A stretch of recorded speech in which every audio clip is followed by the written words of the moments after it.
Ili kuwa wa kwanza kupata habari zetu, subscribe na bonyeza kitufe cha kengele. Asante. Hii ni Kismat TV, mimi naitwa Joseph Samuel, na taarifa ambazo tunakuletea ni taarifa za tukio ambalo sio la kupendezesha zaidi, ni tukio la kusikitisha kutoka kwa mfanyabiashara ambaye anaitwa Amani Mringo, mmoja kati ya wafanyabiashara ambao wanapatikana maeneo ya stendi ndogo jijini Arusha. Anafanya biashara za vifaa vya umeme, vifaa vya ndani pamoja na furniture kwa ujumla. Duka lake ni namba 366 maeneo ya stendi ndogo. Yeye ametuletea taarifa kuhusu kuvamiwa na jeshi la polisi na kupigwa pamoja na vitu vyake ama biashara yake yote kutolewa nje na duka lake kupigwa kufuli. Sasa tumsikilize Amani Mringo mwenyewe akielezea tukio hili hapa kwa undani. Amani Stanford Mringo ni mkazi wa Arusha. Mfanyabiashara pia wa Arusha. Leo tarehe 23 Februari, muda wa saa 5:30 kuelekea saa 5 kuelekea saa 6, nikiwa ofisini kwangu stendi ndogo, ilikuja gari ya polisi na pikipiki mbili. Polisi wakiwa zaidi ya polisi waliovaa kiaskari walikuwa polisi 8.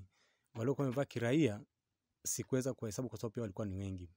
Waliingia ofisini kwangu nikiwa na wateja na vijana wangu wa kazi. Wakatuamrisha wote tutoke nje. Wakawa wanasemezana wenyewe kwa wenyewe tutoe vitu nje. Sasa sikuelewa kwa nini, nikawa nauliza kuna shida gani? Wakaniambia haupaswi kuuliza, kilichopo vitu vyote vitoke nje. Nilivyojaribu pia kuuliza zaidi, akatokea polisi nilikuwa namuuliza, akanipiga pingu na kuanza kunishambulia kwa kunipiga. Basi ndipo baadhi ya wasamaria wema walipoamua kile kitu. Nikatoka hapo mimi nikaenda nikiwa na rafiki yangu, nikaenda kwa ofisi ya RPC. Nikakuta RPC hayupo. Nikaenda kwa makamu wake, ndipo tukatoka tukaenda ofisini tukaangalia. Bahati nzuri kulikuwa na kamera, tukawa tumeangalia gari. Maana hamna mtu aliweza, polisi walikuwa ni wengi sana, hamna mtu aliweza kuangalia wala aliweza kukaribia kwenye ile tukio. Hakuna watu ambao waliweza kukaribia wengi, kwa hiyo hamna mtu aliweza kukariri kwamba kuna namba ya gari. Tukaingia kwenye kamera tukaangalia namba ya gari, ikaonekana. Wakapigiwa simu, wakaulizwa maswali na ikasemekana kwamba hiyo ni order ilitoka kwa OCD. Tukamfuata OCD akasema ndio ni order ilitoka kwa mkurugenzi. Kwa mkurugenzi tukamfuata, tukafika getini, tukazuiliwa kwa sababu ilikuwa sio muda wa kazi. Muda wa kazi ulikuwa umeshapita. Lakini tukafanikiwa kuzungumza naye kwa simu, na mkurugenzi akasema kwamba tutazungumza zaidi Jumatatu. Kwa hiyo vitu vyangu vimefungiwa, viko nje, na kuna vitu vimevunjika, TV, friji zimebondeka, meza zimevunjika, kwa sababu pia mimi najishughulisha na electronics na furniture. Kwa hiyo baadhi ya vitu vingi vimeharibika, mvua imenyesha, imeharibu vitu, vimenyeshewa. Kwa hiyo sikuwa na chochote cha kufanya. Mpaka sasa hivi ninavyozungumza, vitu vipo nje, mvua inanyesha, vitu vingi vimeharibika. Nimepata hasara kubwa, lakini sijajua hatima yangu na sijajua kosa langu ni lipi. Kwa hiyo Jumatatu nitakapoenda kwa mkurugenzi ndo nitajua kosa langu ni lipi, kwa sababu nilijaribu kuongea na mkurugenzi akaniambia niende ofisini kwake Jumatatu. Kwa hiyo sijajua tatizo langu ni lipi, na sasa hivi ninavyozungumza nilikuwa na mpango wa kuondoka hapa. Pia nikimaliza hapa niende pia polisi, nijaribu kuangalia nitachukua hatua gani kuhusu mali ambazo zimeharibiwa. Kama hizo za thamani gani? Hizo mali za thamani kubwa sana. Maana ni electronics, kisema ni TV, kuna nchi 50 kushuka chini na zaidi, kuna friji zinatofautiana thamani. Kwa hiyo sijaweza kukaa nikatulia nikakalculate ni thamani gani. Kwa hiyo mpaka Jumatatu ndipo nitakapoweza kupata ya vitu vyote vilivyoharibika ni vitu kiasi gani. Kwa hiyo kutolewa kwako leo ndani ya duka lako ni kwamba ni agizo la mkurugenzi wa halmashauri ya jiji au kuna mgogoro kati wewe labda na ndugu zako? Hapana, sina mgogoro wowote na mtu yoyote. Na pia kwa upande pia wa mkurugenzi, nimejaribu kuzungumza naye labda nikijua labda kuna tatizo lolote, kwa sababu nyumba ni za halmashauri pia, na kuna wajenzi ambao wapo mle ndani ambao ndio waliotupangisha. Sasa mimi sina mgogoro na mjenzi wangu aliyenipangisha, ambaye ni mtoto wa marehemu Sophie Sama. Ndiye aliyenipangisha na mikataba yake nayo kihalali tumeandikishana kwa mwanasheria. Unahisi ni nini labda ambacho kimetokea? Sijaelewa, kwa sababu walivyokuja, alikuja mwanamke akiwa kwenye gari, lakini kuna watu walikuja kuniambia kwamba huyo mwanamke anadai kwamba ile nyumba ilikuwa ni ya familia. Kwa hiyo aliyenipangisha huyo mtoto, yeye ameshamwachia mama yake. Kwa hiyo mimi sielewi kama kuna kitu kama hicho, kwa sababu mimi wamenisurprise, sina barua yoyote, sina nini, ndio imetokea hivyo. Kwa hiyo mimi sifahamu chochote kinachoendelea. Kwa hiyo naomba labda serikali iingilie kati labda jambo hili iweze kufanya nini? Hapana, kikubwa mimi naomba serikali itizame haya mambo yanayotendeka, pia kwa polisi kupiga raia kwanza, alafu pia kwa polisi kutumia nguvu yao kufanya maamuzi ambayo wanafanya maamuzi ambayo sio ya busara kweli. Labda umepigwa wewe na watumishi wako labda, na umepata madhara aina yote? Madhara nimepata kidogo, kwa sababu walitokeza watu, bahati nzuri walitokeza watu ambao ni wajasiri, na kuna polisi alikuwa ananipiga, kuna polisi mwenzake alimkamata akamvuta, akamwambia unafanya nini? Na yule polisi alinipiga akiwa amenifunga pingu, na aliingia tu baada ya kuuliza ofisi ni ya nani, akaambia ofisi ni huyo, bosi ni huyo hapa. Akaniambia uko chini ya ulinzi, kuna kazi tumeagiza tufanye. Wakanipiga pingu, nikauliza kuna shida gani?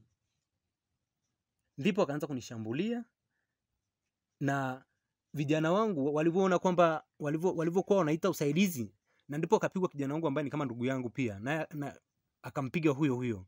Wale wenzake wakamkamata yule polisi na wakamtoa hapo. Yule polisi alikuwa anatupiga sisi, na hatukutaka kupigana naye, ni kwa sababu tu sisi tunaheshimu sheria za nchi.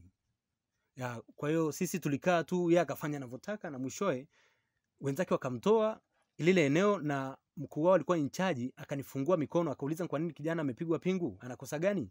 Hakuwa na namna ya kuongea, yule in charge akaamuru nifunguliwe pingu, ndipo nilipotoka hapo nikaenda kwa RPC. Kwa hiyo kwa ufupi ni kwamba umevamiwa. Nimevamiwa. Na mimi sikuwa naamini kama ni polisi wanaweza kufanya hivyo. Mimi nilijua labda ni watu wamevaa tu hivyo wamenivamia. Kwa hiyo nilivyoenda kwa RPC tukafuatilia na kamera kwamba ni gari fulani ilikuja ikapaki hapa, kauliza, ndipo tukaanza kujua kwamba hii gari kweli ilikuwa imetoka kwa ofisi fulani ya polisi. Hebu tukumbushe majina yako. Naitwa Amani Stanford Mringo. Baada ya kuzungumza, tumeongea pia na wafanyakazi ambao wanapatikana katika duka lake, ambao wengi wao ni ndugu zake, ambaye ni wawili. Mmoja ni Emmanuel Ruben pamoja na John Marki. Huyu ni John Marki pia, yeye akizungumzia swala hili hapa. Yeye anazungumziaje tukio hili? Mambo yalikuwaje? Mimi naitwa John Mariki. Ni ndugu wa huyu aliyefanyiwa hichi kitendo. Kitu ambacho kilichotokea kimenihuzunisha sana tena sana. Duka letu lipo stendi ndogo, duka namba 366. Mimi nikiwa kama msaidizi katika duka hili. Okay, nini ambacho kilitokea? Hebu tueleze tukio zima lilivyokuwa. Mwanzo ni kitendo cha kustaajabisha sana, tena cha kuhuzunisha, kwa sababu tukio lilipotokea tulikuwa tuko ndani na wateja tunafanya nao biashara. Ghafla tukaona gari ya polisi imekuja ikiwa na wanawake wawili na askari wapatao 8 na pikipiki 2, ambao kila pikipiki na askari 4 na wote wakiwa wamebeba silaha. Wakaingia dukani bila kuuliza, wakasema kwamba vitu vyote vilivyomo ndani vinatakiwa vitolewe kwa haraka sana, kwa sababu kuna barua imetoka kwa mkurugenzi wa jiji. Barua hiyo pia ikapelekwa moja kwa moja mpaka polisi. Kwa hiyo kilichoendelea hapo tuliuliza, kwa hiyo mbona imetokea ni ghafla na tuliona barua yote ya mahakama kwamba tumeambiwa kwamba tutoe kitu hichi. Wakasema kwamba hilo sio swala letu na kutakiwa kulijua au kuojiwa. Na tulipohoji zaidi walitupiga, wakanipiga ngumi hapa.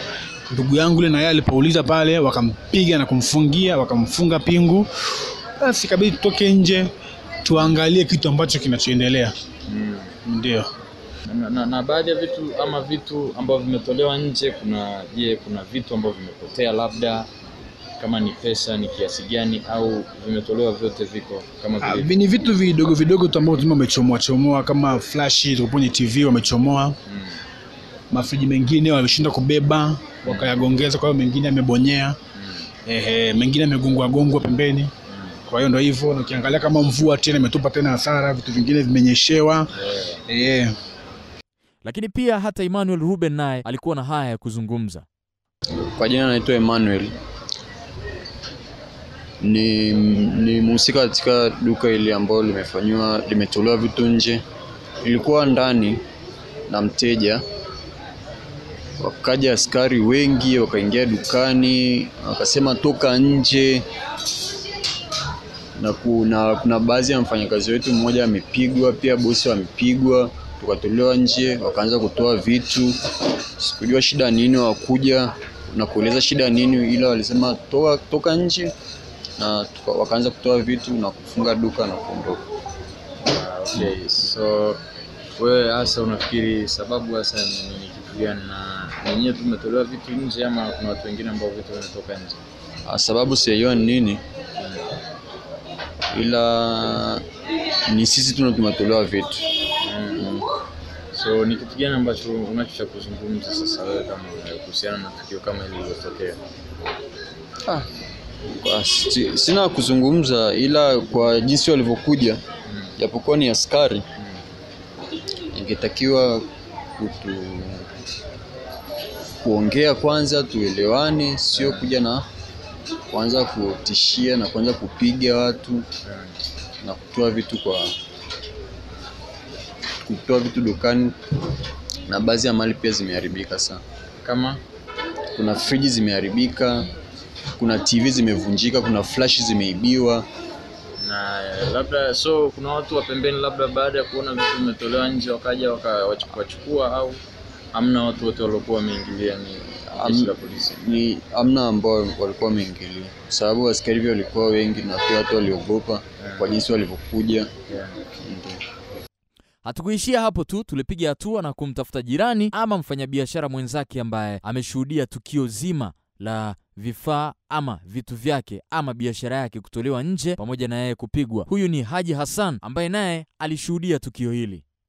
Mimi nilichoona ni kwamba askari wa gari walikuja aina Defender pamoja na mapikipiki, wakaja wakaamuru vitu vitoke nje. Baada ya vitu kutoka nje wakafunga mlango wakaondoka. Ndio kitu ambacho nimeshuhudia. Pia kupitia simu Kismat TV tukazungumza na mmiliki wa nyumba ama jengo ambalo Bwana Amani Mringo amechukua frame ama amepangisha frame kwa ajili ya biashara yake, naye alikuwa na haya kuzungumza juu ya tukio hili ambalo limetokea. Amani alinipigia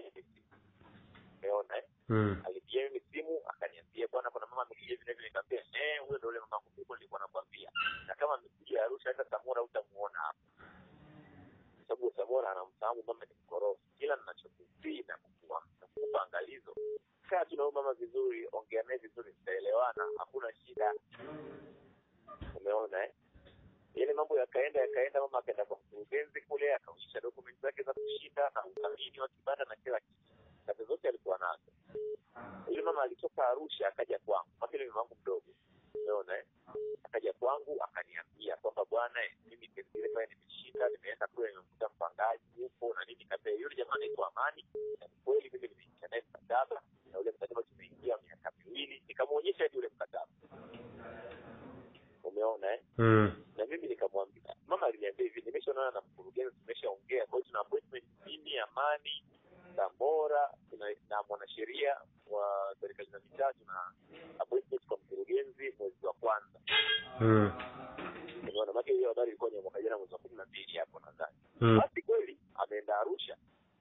Sasa mimi sikujua kama anaenda Arusha kwenda, mimi nilijua anaenda kwenye appointment kwamba wakae chini wazungumze. Hata Amani mara ya mwisho ukiongea naye atakwambia sasa mimi nilimwambia akae chini aongee naye. Unaona mimi sikujua kwamba itakuja kutokea leo, mimi sikujua kama itatokea tatizo hilo. Sawa. Mimi mwenyewe kanipigia simu kunishtua. Yaani sikujua kwa sababu kama ningejua ningekuwa niko radhi pia kumwambia Amani kwa tahadhari leo kuna tatizo linatokea. Umeona Sawa. Lakini mimi sikujua, yeye ndo kanipigia simu kuniambia hivi. Baada ya kunipigia simu nikabidi nimpigie simu mama. Nikamwambia mama, akasema achana naye Amani bwana, mimi nilimwambia tuonane kwa mkurugenzi lakini naona kama vile hajatokea nini. Nilipeleka polisi pale wamemtoa. Juhudi za kumtafuta kamanda wa polisi mkoa wa Arusha zinaendelea ili kujua hitimisho la tukio hili. Ili kuwa wa kwanza kupata habari zetu, subscribe na bonyeza kitufe cha kengele. Asante.